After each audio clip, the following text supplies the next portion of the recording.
Hello students, उम्मीद है कि आप सब बहुत अच्छे होंगे। बच्चों, आपका AR देसाई से रिलेटेड इंट्रोडक्टरी पार्ट हो चुका है। ठीक है, वो इम्पॉर्टेंट वीडियो है बेटा, उसको नज़रअंदाज मत करो। बहुत कम लोगों ने उसे देखा है, अभी बहुत कम स्टूडेंट्स हैं जिन्होंने पूरा अटेंड किया है, तो ऐसा मत करो। वो भी इम्पॉर्टेंट है, ठीक है। और MCQs वगैरह आते हैं तो उसमें उससे भी जुड़े क्वेश्चंस आते हैं। जितने भी मैंने हर एक थिंकर का तो आपको इंट्रोडक्टरी पार्ट दिया नहीं है, और जिसका भी दिया है कुछ का डिटेल में दिया है, कुछ का शॉर्ट में दिया है। तो मैंने उसी हिसाब से दिया है जितना आपके एग्ज़ाम में पूछा जाता है ना। तो जो भी आपको दे रही हूँ उसको एक बार सुनो ज़रूर, ठीक है। काफ़ी चीज़ों का आइडिया लगता है, और उससे जो इम्पोर्टेंट पॉइंट्स आपको मिल रहे हैं उसको नोट ज़रूर करो, है ना। तो AR देसाई जी के आपको दो कॉन्सेप्ट्स पढ़ने हैं। एक, उनकी जो PhD के जस्ट बाद उनने किताब लिखी थी। कौन सी किताब लिखी थी? भारतीय राष्ट्रवाद की सामाजिक पृष्ठभूमि, the social background of Indian nationalism. तो उसके बारे में आज हम बात करेंगे, ठीक है। इसमें ये बेसिकली बताते हैं कि राष्ट्रवाद का उदय कैसे हुआ और कब हुआ, है ना। इनकी ये बुक का नाम है, ठीक है। कब पब्लिश हुई आप लोग बताइएगा। इंट्रोडक्टरी पार्ट में मैंने आपको बड़े अच्छे से बताया है, जिससे आप लोग भूलोगे भी नहीं कि इसका ईयर क्या है, ठीक है। ये आप ही लोग बताओगे और सबके सब बताएंगे, ठीक है। तो इसको पढ़ने के लिए, इसके लिए काम करने के लिए इसमें इन्होंने कौन सा अप्रोच फॉलो किया? मार्क्सियन अप्रोच, मार्क्सवादी उपागम, ठीक है।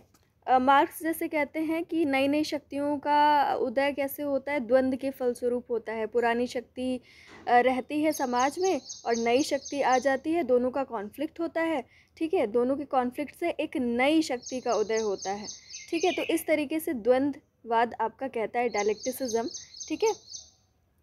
तो वैसे ही अप्रोच इन्होंने यहाँ पे फॉलो किया है। और रही बात राष्ट्रवाद के उदय की, तो ये तो इतिहासकार भी कहते हैं कि शुरू से हमारे पास राष्ट्रवाद का जो फीलिंग थी वो नहीं थी, नेशनलिज्म की, है ना। बहुत सारे लोग भारत पर आक्रमण किया उन लोगों ने, है ना। नए नए धर्मों के लोगों ने भी किया, ठीक है। उन्होंने अपनी संस्कृति यहाँ पर दी, ठीक। परंपरा तथा आधुनिकीकरण में देखोगे, DP मुखर्जी ने ये भी बताया है कि कैसे हमारे यहाँ नई नई संस्कृतियाँ आईं, है ना। उन लोगों ने हम पर शासन किया और हम लोगों ने भी बिना किसी विरोध के सारी चीज़ों को अपने में समाहित कर लिया। उन्होंने कहा कि भारत की संस्कृति ऐसी ही है जो विरोध नहीं करती, बल्कि चीज़ों को अपने अंदर समा लेती है, सिंथेसिस कर लेती है चीज़ों का, है ना। तो पहले से ही लोगों में ये भावना नहीं थी कि भाई जाओ, मेरा देश है, छोड़ दो मेरा देश, है ना। तो जब शुरुआत से ऐसी चीज़ें नहीं थी, तो ऐसा क्या हुआ कि लोगों के मन में आया कि हमारा देश है ये, है ना। स्वराज की भावना कैसे पैदा हुई, है ना।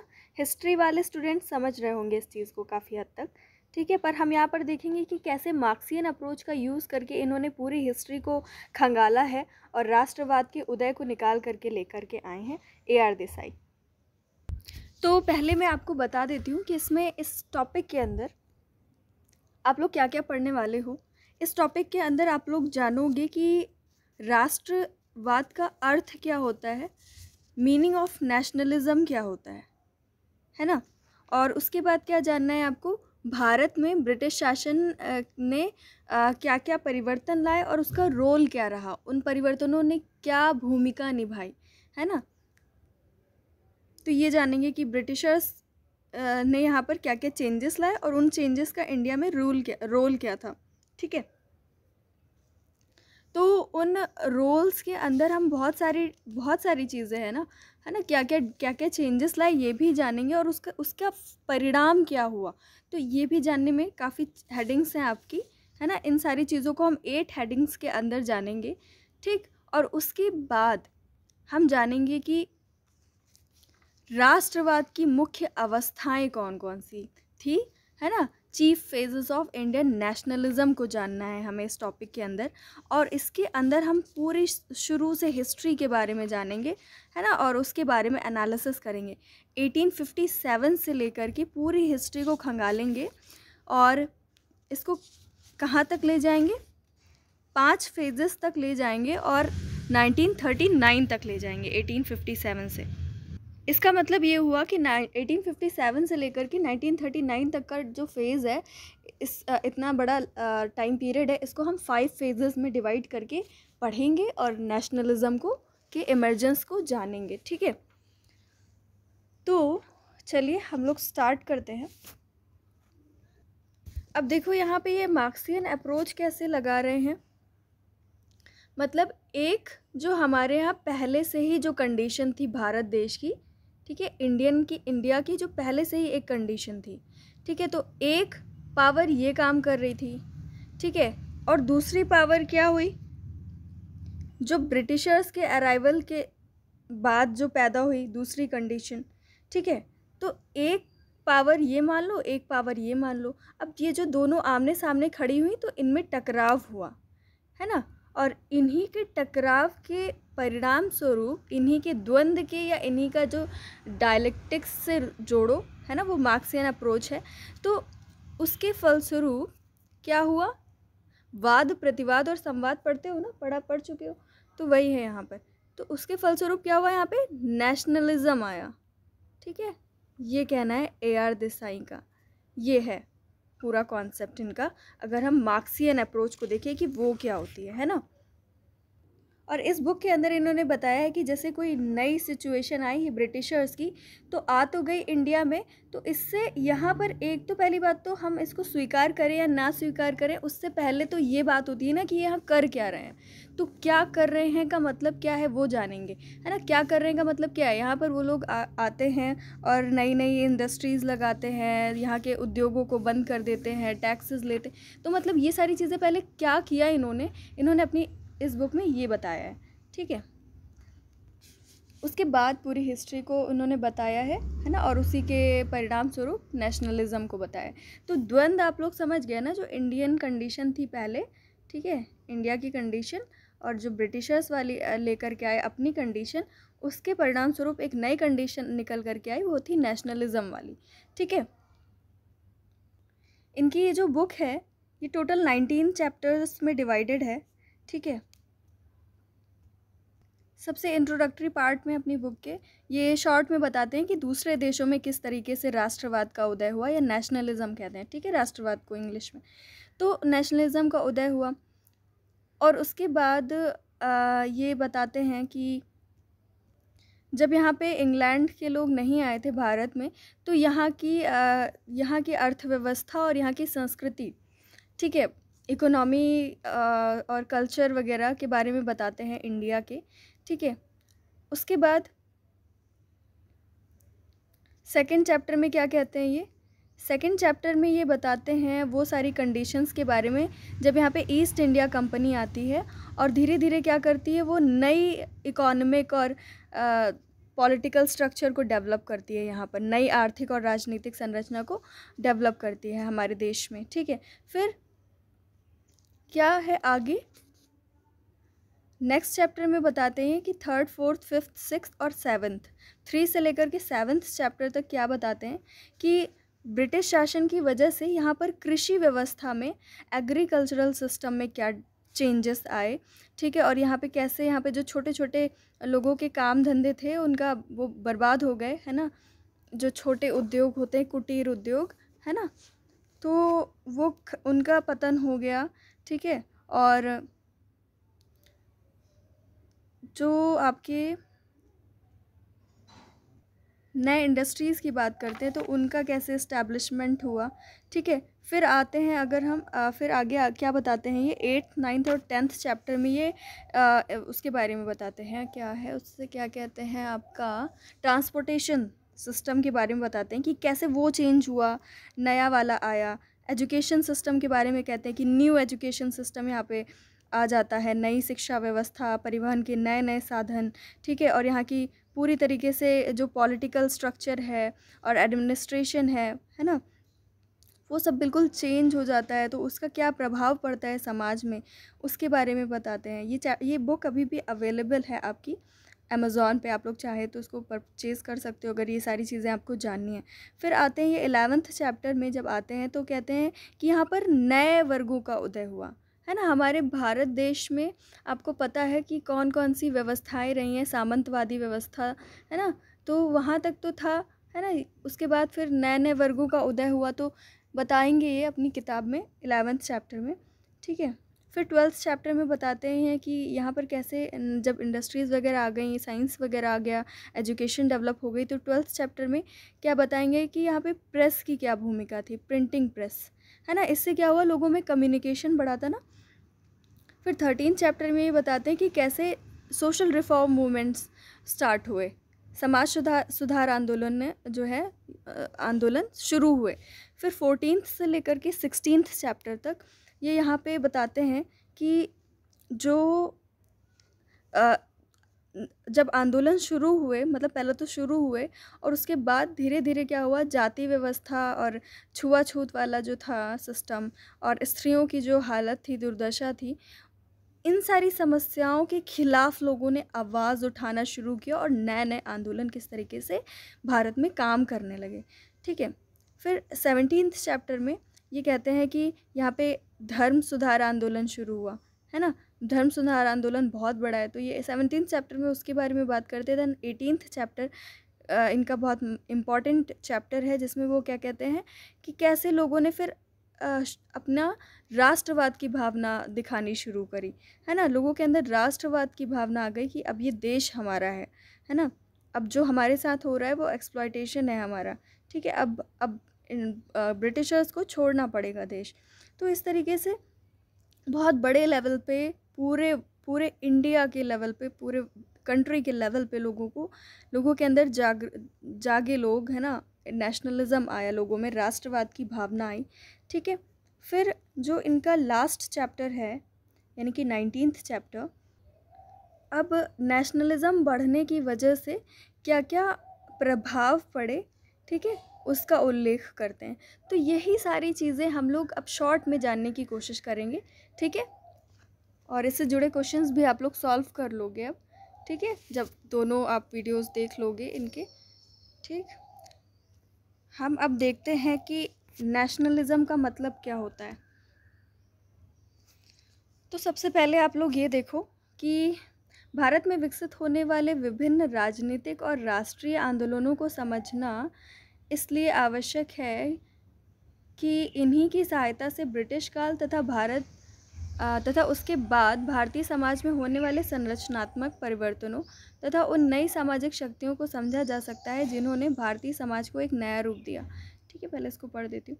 It is necessary to understand various political and national movements developing in India because with the help of these, the structural changes taking place in Indian society and new social forces that took place during the British period and thereafter can be understood, which gave Indian society a new form, ठीक है। समझे कुछ? ये AR Desai का कहना है ना। अगर नेशन की बात करें, राष्ट्र की बात करें, तो उसमें राष्ट्रवाद का उदय कैसे हुआ, उसके लिए क्या बताते हैं ये कि हमें क्या करना पड़ेगा, आंदोलनों को समझना पड़ेगा। जो नेशनल मूवमेंट्स हैं, राष्ट्रीय आंदोलन है, उसको समझना पड़ेगा, ठीक है। और जब हम उसको समझेंगे तो उसी की हेल्प से क्या होगा, ब्रिटिश पीरियड और उसके बाद जो भारतीय समाज में चेंजेस हुए, ब्रिटिश काल के बाद, ब्रिटिश काल और उसके बाद जो भारतीय समाज में, इंडियन सोसाइटी में जो चेंजेस हुए हैं, ठीक है, जो पूरे स्ट्रक्चरल चेंजेस हुए हैं, पूरी स्ट्रक्चर को बदल देने वाले चेंजेस, है ना। और जो फोर्सेस थी जिसकी वजह से चेंज हुआ, वो सब हम समझ जाएंगे, ठीक है। इन अगर मोमेंट्स को पढ़ लेते हैं, है ना। आगे जब MA करोगे तो पूरा मोमेंट्स का अलग है आपका पूरा पार्ट सेक्शन, उसमें मोमेंट्स ही मोमेंट्स पढ़ते हैं, है ना।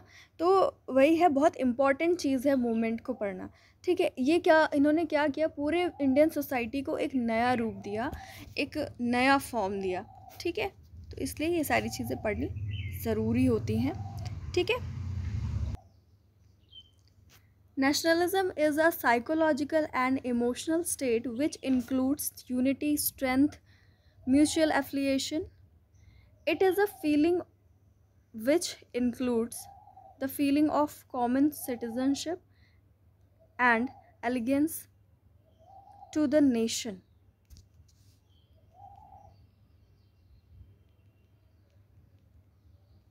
राष्ट्रवाद एक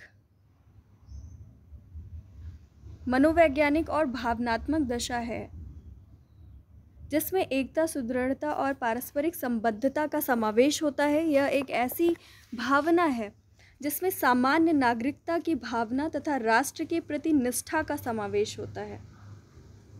तो ये एक घुरे जी ने ये बताई है ये डेफिनेशन। तो इसमें वो कहते हैं कि जो राष्ट्रवाद की भावना है, इसमें लोग क्या करते हैं, अपने राष्ट्र की सर्वोच्चता में विश्वास करते हैं, है ना, अपने राष्ट्र के बारे में सोचते हैं, उसके प्रति, राष्ट्र के प्रति लोगों में भावना जागृत होती है। इसीलिए इन्होंने क्या कहा कि जो राष्ट्रवाद है वो एक साइकोलॉजिकल कॉन्सेप्ट है और एक भावनात्मक दशा है। ठीक है, साइकोलॉजिकल एंड इमोशनल स्टेट है नेशनलिज्म की, जिसमें वो अपने स्टेट के बारे में फील करते हैं। ठीक है, उसको अच्छा, मतलब उसको प्रायोरिटी देते हैं। ठीक है, तो आप लोग भी जानते हो कि जैसे हमारा इंडिया है, यहाँ पर बहुत सारे धर्म, जाति, भाषा, समुदाय, अलग अलग टाइप्स यहाँ पे पाए जाते हैं, है ना, अलग अलग चीज़ों से संबंधित लोग पाए जाते हैं। तो यहाँ पे राष्ट्रवाद क्या होगा, जब एक इंसान कहे कि मैं हिंदू हूँ या मैं मुस्लिम हूँ या मैं इस भाषा का हूँ या मैं इस भाषा से संबंधित हूँ, ये कहे, ठीक है, तो यहाँ पे नेशनलिज्म नहीं होगा। अगर एक इंसान कहता है कि मैं कौन हूँ, भारतीय हूँ, तो यहाँ पे नेशनलिज्म होगा। मतलब जब वो अपनी चीज़, ये जो सारी चीज़ें हैं, एथनिसिटी से ऊपर उठता है, ठीक है, भाषा, क्षेत्र, धर्म, है ना, किसी स्टेट का नाम नहीं लेता है, उसके लिए सबसे बड़ी चीज़ क्या है, पूरा देश। उसके अंदर फीलिंग है पूरे देश के लिए कि वो इस देश का निवासी है। तो जब देश के लिए भावना जागृत होती है तो वहाँ पे एक ऐसी भावना क्या कहलाती है, नेशनलिज्म की भावना, राष्ट्रवाद की भावना। ठीक है, AR देसाई कहते हैं कि बहुत से देशों में अलग अलग टाइम पे राष्ट्रवाद का उदय हो गया था। लोगों में ये भावना आ गई थी कि देश हमारा है और बेकार की ताकतें यहाँ पर ना रहें, वो शासन ना करें तो ही अच्छा है। वो कहते हैं लेकिन इंडिया की बात करें तो यहाँ पर राष्ट्रवाद बहुत ज़्यादा पुराना नहीं है। यहाँ पर राष्ट्रवाद तब आ गया था जब इंग्लैंड का कॉलोनियल रूल था, यहाँ पे उपनिवेशवादी शासन था यहाँ पर। किसका? इंग्लैंड का। ठीक है, अब बहुत सारी चीज़ों के बारे में हम इन फेजेस में डिस्कशन करेंगे और जो ब्रिटिशर्स यहाँ पे चेंजेस लाए उसके अंदर हम लोग इस चीज़ों को डिस्कस कर लेंगे। तो अब हम शुरू करते हैं अपनी नेक्स्ट हेडिंग। ठीक है, ये ठीक है, आप हेडिंग पढ़ पा रहे हो, ब्रिटिश शासन द्वारा लाए गए परिवर्तनों की भूमिका, role of changes brought about by British, one second, role of changes brought by, about नहीं होगा, brought by British rule in India. ठीक है, इन इंडिया लिख लीजिएगा। ठीक है, तो हेडिंग क्या होगी आपकी, role of changes brought by British rule in India. ठीक है, इसमें देसाई जी कहते हैं कि भारत में जो ब्रिटिश शासन आरंभ हुआ उससे पहले, ऐसा नहीं कि पहली बार ब्रिटिश ने यहाँ पे रूल स्टार्ट किया करना, इससे पहले क्या था, अफ़गानी थे, तुर्की थे, अरबी, यहाँ तक कि ईरानियों ने भी यहाँ पर क्या किया, यहाँ की कंडीशंस बहुत अनस्टेबल थी, है ना, स्टेबल नहीं थी, तो राजनीतिक स्थिरता नहीं थी, है ना, यहाँ के जो राजा थे, ठीक है, उनको कोई होश नहीं था, है ना, अपने देश को सुरक्षित रखने के लिए उतना ज़्यादा कॉशियस नहीं थे। ठीक है, तो ये सारी चीज़ों का फ़ायदा उठाते हुए बहुत सारे लोगों ने यहाँ पे बार बार युद्ध किया और विजय भी प्राप्त की, है ना। और वो कहते हैं कि इतने सारे लोगों ने आक्रमण किया और इतने अलग अलग लोगों ने यहाँ पे शासन किया, लेकिन मेन बात क्या है कि यहाँ पर तब भी कोई राष्ट्रवाद की भावना नहीं पैदा हुई। तो इसका कारण क्या है, यहाँ पर जो गांव थे वो एक सेल्फ सफिशिएंट यूनिट की तरह थे, यहाँ के हर एक गांव को कोई दिक्कत नहीं हुई। इतनी सारी राजनीतिक उथल पुथल हुई, इतने आक्रमण हुए, है ना, लेकिन यहाँ पर जो अर्थव्यवस्था थी गांव की, है ना, उस पर कोई असर नहीं हुआ। ठीक है, और लेकिन जब भारत पे इंग्लैंड का शासन हुआ तो यहाँ पर क्या हुआ, जो इंग्लैंड वाले लोग थे इन्होंने क्या किया, यहाँ पर उस समय फ्यूडलिस्टिक सिस्टम था, ठीक है, सामंतवादी व्यवस्था थी, उसको इन्होंने क्या किया, हटा दिया, ठीक है। इन्होंने अपनी नई व्यवस्था लाई, अपने नए नियम कानून लेकर के सामने आ गए और एक नया मॉडर्न सोसाइटी का निर्माण किया, इन्होंने नया आधुनिक समाज का निर्माण किया, ठीक है। अब देखो, जब इंग्लैंड वाले और ब्रिटिशर्स यहाँ पर आते हैं, रूल करते हैं, अपने रूल्स रेगुलेशंस यहाँ पे लोगों से फॉलो करवाते हैं, तो लोगों में कैसे नई सामाजिक, आर्थिक और राजनीतिक चेतना उत्पन्न होती है, social, economic and political awareness होती है, एक कॉन्शियसनेस पैदा होती है, ठीक है। अब देखते हैं उन्होंने उनका क्या क्या रोल था। सबसे पहले आप लोग देखोगे ट्रांसफॉर्मेशन ऑफ रूरल इकोनॉमी या ग्रामीण अर्थव्यवस्था का रूपांतरण। जैसे कि अभी अभी आपको बताया, यहाँ पर क्या था, गांव ही गांव थे भारत में, और गांव की अर्थव्यवस्था पूरी तरीके से आत्मनिर्भर थी, किसी को किसी चीज़ की कमी नहीं थी, कोई प्रॉब्लम नहीं थी, सब बहुत मज़े से थे। लेकिन यहाँ पर क्या था, दिक्कतें तो कुछ पहले से ही थी कि ज़मींदारी व्यवस्था थी और जो छोटे लोग थे, गरीब लोग, ठीक है, उनका एक्सप्लॉयटेशन हो रहा था। लेकिन फिर भी अगर ओवरऑल हम बात करें तो सब क्या थे, सेल्फ सफिशिएंट सोसाइटी थी एक, सब अपनी ज़रूरतों की चीज़ें अपने ही समाज में उत्पन्न कर लेते थे, कृषि के सहारे, छोटे छोटे उद्योगों के सहारे, ठीक है, ठीक है। तो उस समय ज़्यादा एक्सप्लॉयटेशन नहीं था। लेकिन जब भारत में ब्रिटिशर्स आए तो यहाँ पे क्या हुआ, इन्होंने क्या किया, ज़मींदारी व्यवस्था की शुरुआत की, और इस ज़मींदारी व्यवस्था से क्या हुआ, जितनी भी भूमि थी कृषि के लायक, उसको छोटे छोटे टुकड़ों में विभाजित करके बहुत सारे लोगों में मतलब बंट गई, वो छोटे छोटे टुकड़ों में विभाजित हो गई, ठीक है। और जब कोई भी प्रॉब्लम आती थी नेचर से रिलेटेड, अकाल हो गया या कुछ भी हुआ इस तरीके का, तो क्या था, जो किसान थे वो ज़मींदारों के पास आते थे, कर्ज लेते थे, और उस समय भी क्या होता था, लोगों को चाहे जो भी सिचुएशन हो, आपको लगान तो देना ही देना है ना। तो ये सब कंपलसरी कर दिया। तो इस वजह से क्या हुआ, किसानों में जो ऋण लेने का जो था प्रॉब्लम, है ना, जो बहुत सारा टैक्स लेते थे और उसका बहुत ज़्यादा इंटरेस्ट लेते थे पैसों का, तो ये सारी दिक्कतें धीरे धीरे बढ़ने लगी और बहुत क्रिटिकल कंडीशन हो गई जो गरीब लोग थे उनकी, है ना। और इससे क्या हुआ, जो जो अमीर थे वो बहुत ज़्यादा अमीर होते चले गए, है ना, जिनके पास पैसे थे वो और ज़्यादा पैसे कमा रहे थे लोगों को एक्सप्लॉइट करके, है ना। और ये लोग भी, इनको भी लेकिन टैक्स पे करते थे, है ना, सारा सबका टैक्स लेकर के किसके पास जाते थे, ब्रिटिशर्स के पास जाते थे, उनको भी देना पड़ता था। लेकिन इतना ज़्यादा एक्सप्लॉइटेशन था गरीबों का, और धीरे धीरे क्या हुआ, नए कैपिटलिस्ट क्लास उत्पन्न होने लगे, जिनके पास बहुत ज़्यादा पैसा था, है ना, वो कैपिटलिस्ट कहलाए। तो नए पूंजीपति वर्गों का भी तेज़ी से विस्तार हुआ, ठीक है। और गांव में पहले इस तरीके का कोई ऊंचा नीचा का डिवीज़न नहीं था, ऊंच नीच वाला। लेकिन अब क्या हुआ, लोगों में ये वाला डिवीज़न भी हो गया कि आपके पास ज़्यादा ज़मीन है या आपके पास कम ज़मीन है ना। तो ज़मीन के बेसिस पे भी छोटे बड़े किसान विभाजित हो गए, है ना, कि भाई ये तो छोटे किसान हैं, ये बड़े किसान हैं, ठीक है। तो इस तरीके की चीज़ें हुई।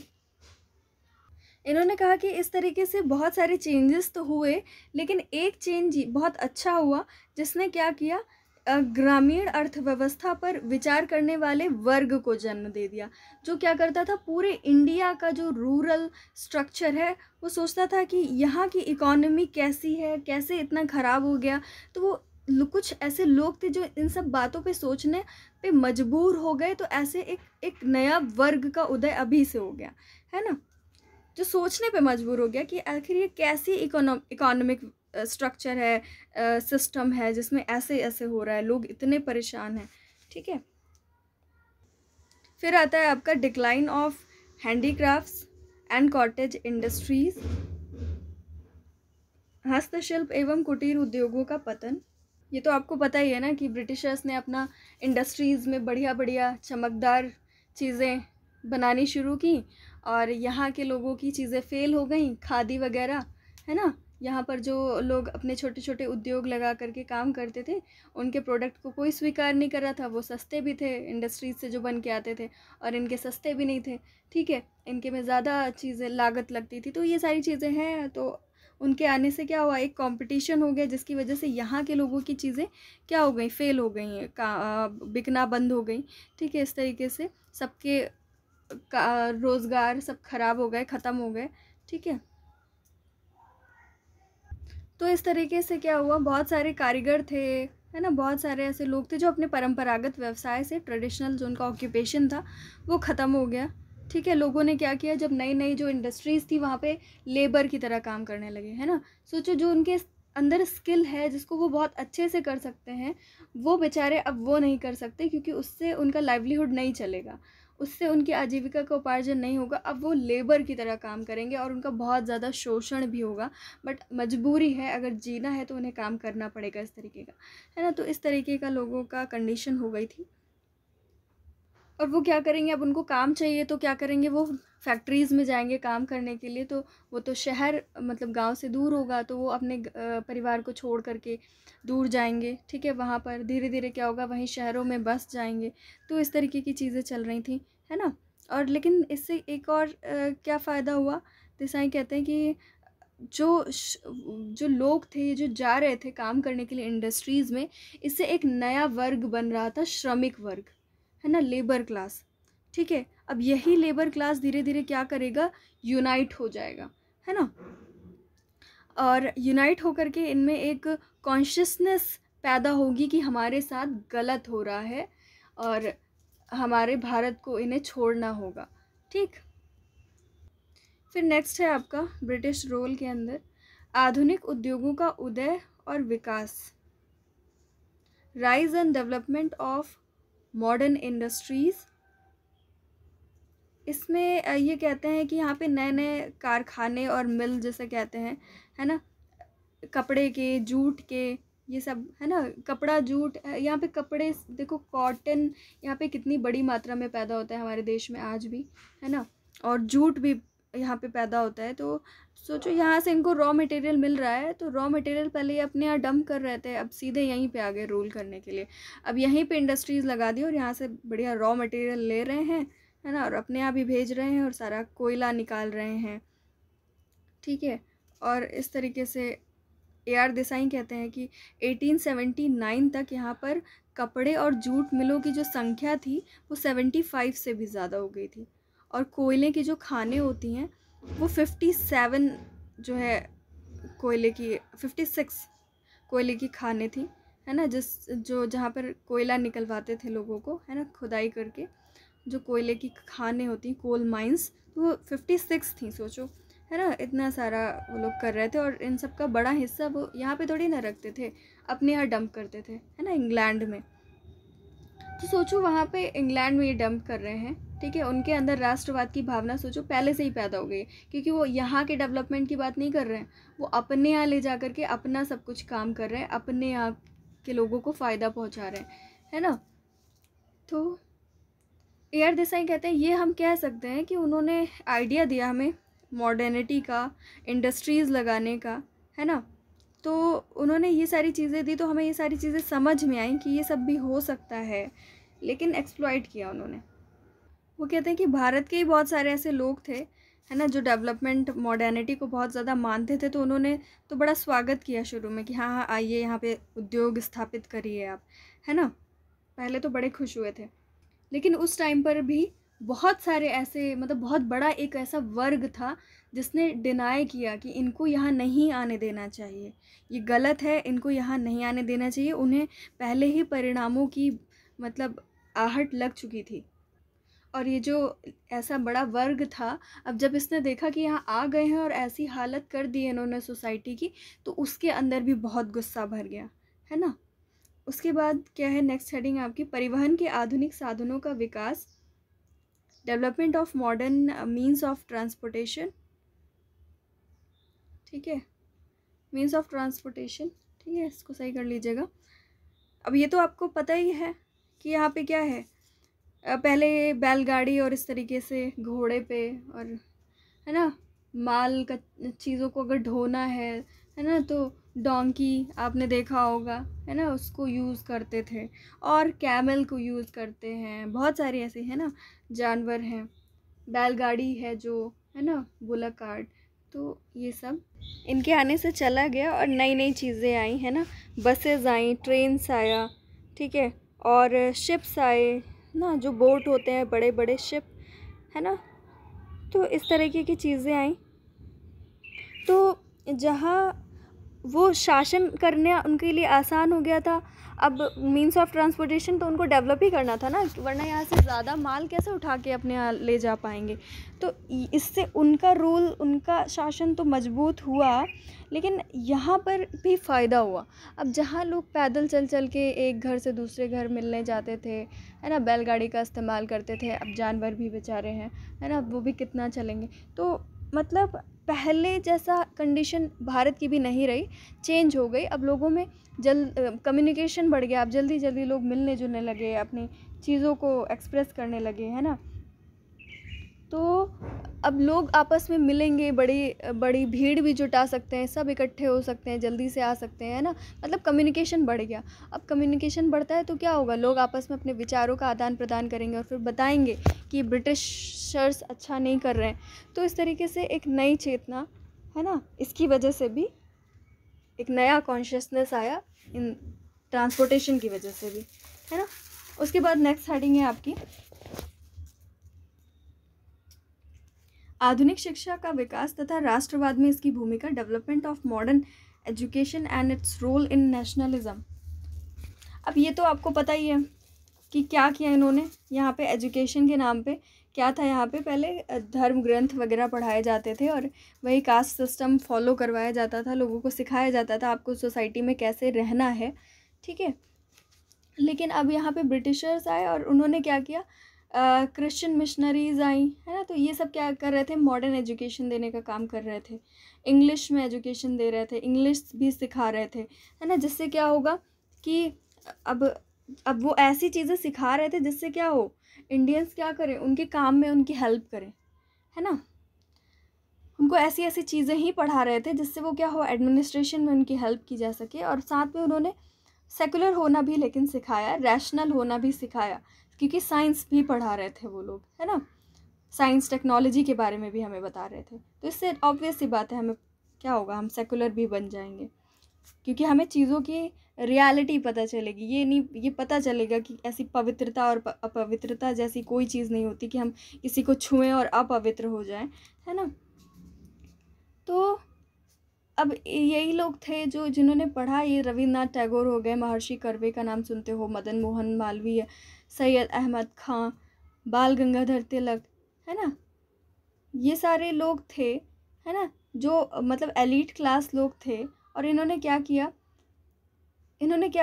अब इन्हें समझ में आने लगा कि एक्चुअल में हो क्या रहा है। तो इन्होंने क्या किया, नई शिक्षण संस्थाएं, नया एजुकेशन इंस्टीट्यूशंस लगाने शुरू कर दिए, है ना। लोगों को बुलाना शुरू कर दिया कि आप यहाँ पर शिक्षा ग्रहण करिए। जिससे क्या होगा कि इन लोगों को समझ में आ रहा था ना कि आखिर हो क्या रहा है। ये यहाँ के एलीट क्लास थे, तो ये यहाँ के यूथ को जागृत करना चाहते थे, लोगों यूथ को बताना चाहते थे, उनके अंदर राष्ट्रवादी भावनाएं डालना चाहते थे, है ना। इनको बताना चाहते थे कि आपके साथ गलत हो रहा है। तो इसमें यही सब लोग थे आपके, है ना, जो भी नाम बोले आपको।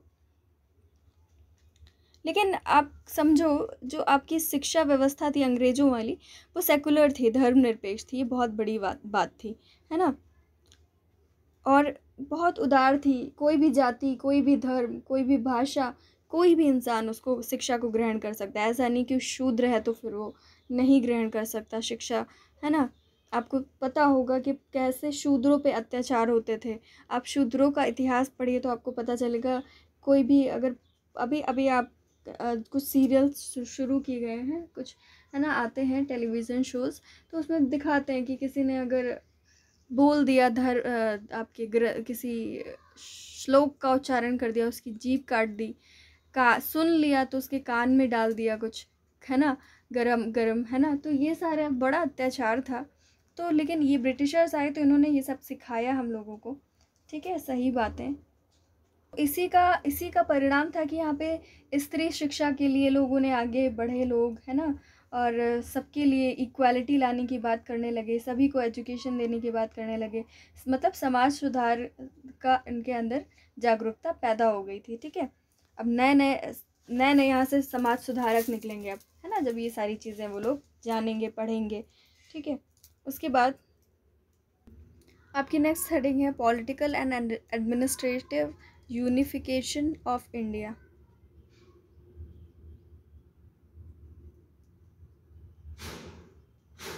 ठीक है, इंटीग्रेशन की जगह आप यूनिफिकेशन कर दो, ज़्यादा अच्छा लगेगा। ठीक है, भारत में देखो हेडिंग क्या है इंग्लिश में वालों, देख लो, political and administrative unification of India. ठीक है, भारत की राजनीतिक तथा प्रशासनिक एकीकरण। ठीक है, ये नहीं होगा, भारत का राजनीतिक तथा प्रशासनिक एकीकरण। ठीक है, इसके अंदर क्या बताओगे आप कि मतलब जैसे पहले यहाँ पे जाति व्यवस्था बहुत ज़्यादा प्रभावी थी, तो उसके अकॉर्डिंग क्या है कि कुछ लोग हैं जिनको शिक्षा भी नहीं ग्रहण करनी है, किसी खास जगह पर भी वो लोग कदम नहीं रख सकते, या बहुत सारे ऐसे रिस्ट्रिक्शंस, किसी मंदिर में नहीं जा सकते, ये नहीं पहन सकते, वो नहीं पहन सकते, स्त्रियाँ, है ना, बहुत सारी रिस्ट्रिक्शंस हैं उनको लेकर के भी। तो जब ऐसी व्यवस्था हुई, है ना, वहाँ जो आपके ये ब्रिटिशर्स आने के बाद, तो उनको पता चला सभी लोग इक्वल हैं, है ना, मेन चीज़ क्या शुरू हुआ यहाँ पे, समानता की भावना आई, है ना, कानून सबके लिए एक समान है वाली बात आई, है ना, कोई भी कानून हो वो सब, हम सब इक्वल हैं, और वो कानून भी हम सब पर बराबर से लागू होना चाहिए। ठीक है, यहाँ पर कोई भी धर्म, कोई भी जाति काम नहीं करेगी, चाहे किसी भी कास्ट के हो, किसी रिलीजन के हो। इसके अंदर ये कहते हैं कि बहुत सारे ऐसे अधिकारियों को नियुक्त किया गया, प्रशासनिक एकीकरण हुआ, प्रशासनिक आपके एडमिनिस्ट्रेटिव लेवल पे भी, है ना, ये सब काम किए गए, जहाँ पर क्या है, लोगों में इक्वालिटी शुरू की गई, है ना, मतलब ऐसे काम किए गए जिससे लोगों में इक्वालिटी आई, है ना, मतलब ये अधिकारी तंत्र क्या करते थे, समाज पे नियंत्रण रखते थे, यहाँ पर कोई भी विरोधाभास उत्पन्न नहीं होना चाहिए, कोई भी कॉन्ट्रडिक्शन नहीं उत्पन्न होना चाहिए, तो ये सब यहाँ पे काम करते थे। अब जैसे आप भीमराव जी का एक एक एन टीवी पे आता है ना, टेलीविज़न शो, तो उसमें आप देखोगे कि उसमें पुलिस जो है आती है ना, और पुलिस क्या है, वो भी यहीं से इंडियन सोसाइटी के ही लोग हैं, बट वो कहते हैं कि अब मैं यहाँ पे पुलिस के तौर पे आया हूँ, तो यहाँ पे मैं, अगर आप किसी भी धर्म के हो, मैं आपकी हेल्प नहीं कर सकता, मैं बस कानून की मानूंगा।